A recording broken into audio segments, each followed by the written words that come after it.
Hey, my name is Ryan Serhant, and today I'm going to watch and react to a video titled Living on $615,000 a year in Seattle, Millennial Money. Now, before we get started, make sure to smash that like button for BME.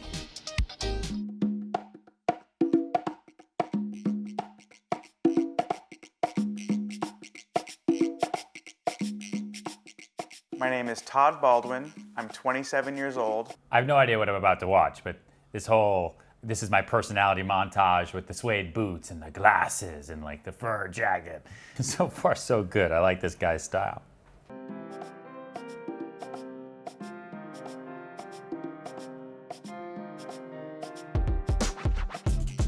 All right, so they also invest in real estate. And I don't know a whole lot about the Seattle market, but my sister lived there for a little bit, and I visited once. When I was there, the Seattle market was pretty hot. So I'm sure he actually does pretty well because it seems like the Seattle housing market is doing really well.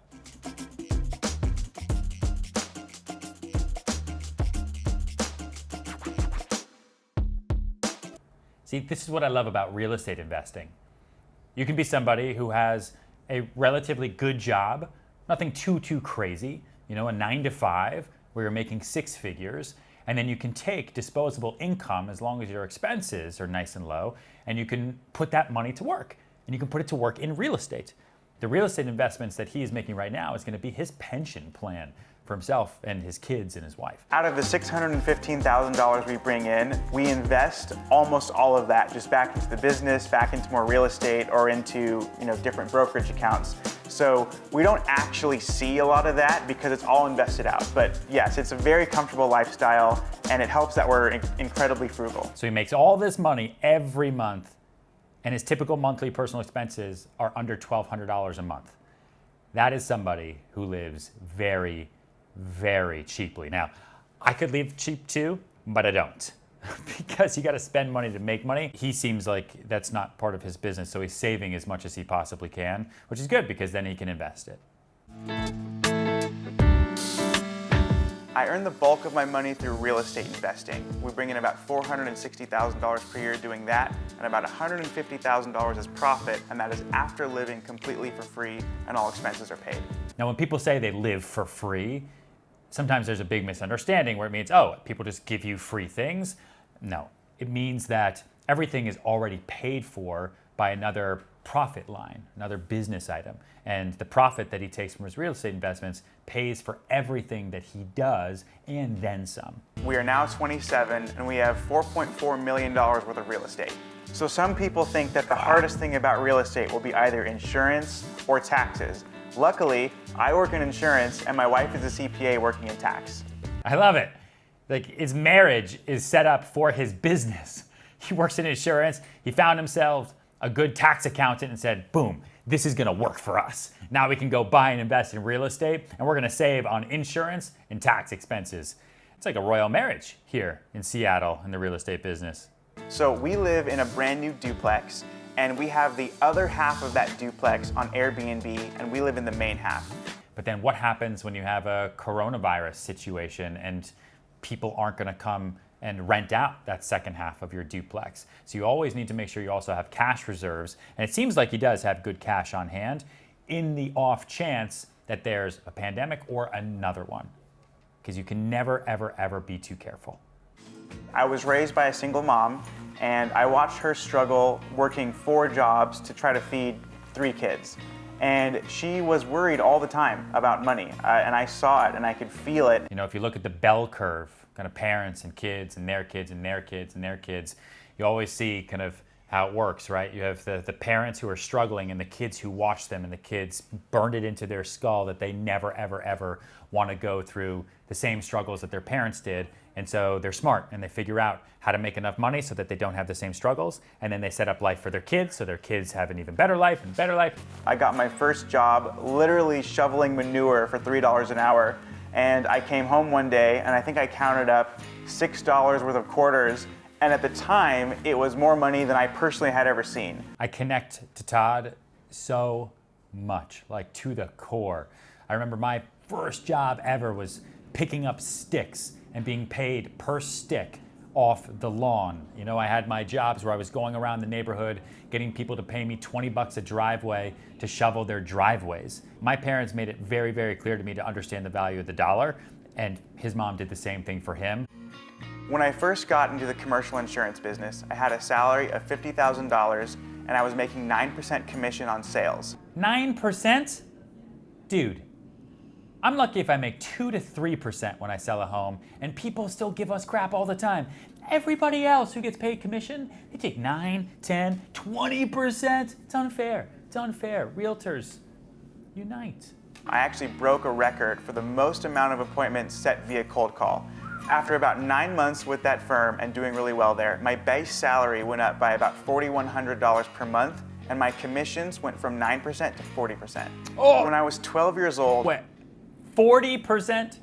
So that means someone's paying a health insurance premium and they think it's all going to health insurance, but this guy's taking 40%? We need to make a video about insurance agents and what this is all about. I have so much respect for this guy that he's able to take the time to save a few bucks, even from going out for what looks like a piece of toast. So I appreciate it a lot. But for me, I've always felt like, listen, I can count coupons and I can credit card shop and I can try to get as much for free as possible and live on points all day long. But you also have to remember what the cost of time is. You can't get stressed out about all the small things. Opportunity cost is a real cost. Our free coffee is adding up to an additional free coffee. So it's like compound interest basically just on free stuff, which is mind-blowing. When I was in college, I was completely broke. Some of the most successful people in the world started completely broke. That's why I like this guy. And that's why I completely empathize with him, because I remember what it was like to be in New York City with no money, terrified, freaked out. And I remember making that decision to myself, crying on the subway in the summer of 2008, wanting just to go home to my parents so badly, but just making that decision that, you know what, if I leave New York City now, I will never come back and everybody else will win. Although our net worth is 7 figures, we don't do a lot of the typical things that most people envision millionaires doing. We share one car, which is a 2009 Ford Focus. I mean, come on, dude. You gotta live a little. Like, there's no point in saving all this money and making all this money if you're gonna drive a 2009 Ford Focus and you gotta share it with your wife. Life is short at the end of the day, too. Life is still kind of short. You know, he's worn the same jean jacket this entire video. Is that your only jacket, bro? Like, I'll send you a new jacket. You got all this money. I feel bad you're not spending any of it on yourself. Just a little bit. We are super frugal, Yeah. and you know you're a real estate guy when you have $4.5 million of cash flowing rental properties, but you spent $12 on your wedding ring made completely out of rubber. I am now not a real estate guy by this guy's definition. But I do want the Tesla Roadster. I don't want it, to go floss on Instagram or for anything like that. I want it because it's the fastest car in the world. I got a lot of places to be and zero time to waste. You got to give it to him, right? He's able to find happiness in the lifestyle that he set up for himself. And seeing that Tesla Roadster, though, I like that because that's a goal. And it's okay if your goals are materialistic, right? You got to, like I said, you got to have a little fun in life too. That's why stuff exists, right? It makes your work even harder.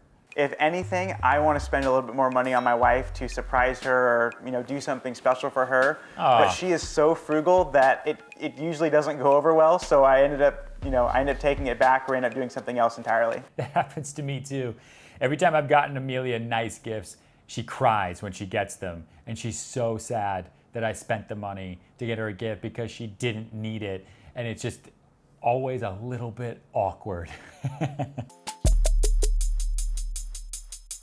Oh no, you're one of the credit card guys. So this is gonna freak a lot of you out. And man. Dave Ramsey, if you're watching, don't have a heart attack. I have 13 credit cards. And I actually collect credit cards. Now, I don't carry balances on any of them. I use a strategy called credit card churning, which is basically opening up a new credit card, taking advantage of that new account bonus, paying it off completely, and then rinse and repeat with the next card. This guy looks like he's about to play a hand of Texas Hold'em with all his credit cards. He's like gonna go to Vegas and just lay down 13 credit cards and start playing with them. Unbelievable, with his $12 wedding ring.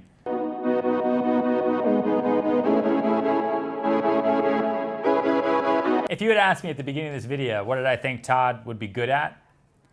I don't know if I would have said juggling and fencing. I don't know. He also takes circus class and helicopter. Who is this man? I used to box in high school. And he's a boxer! For 2 years.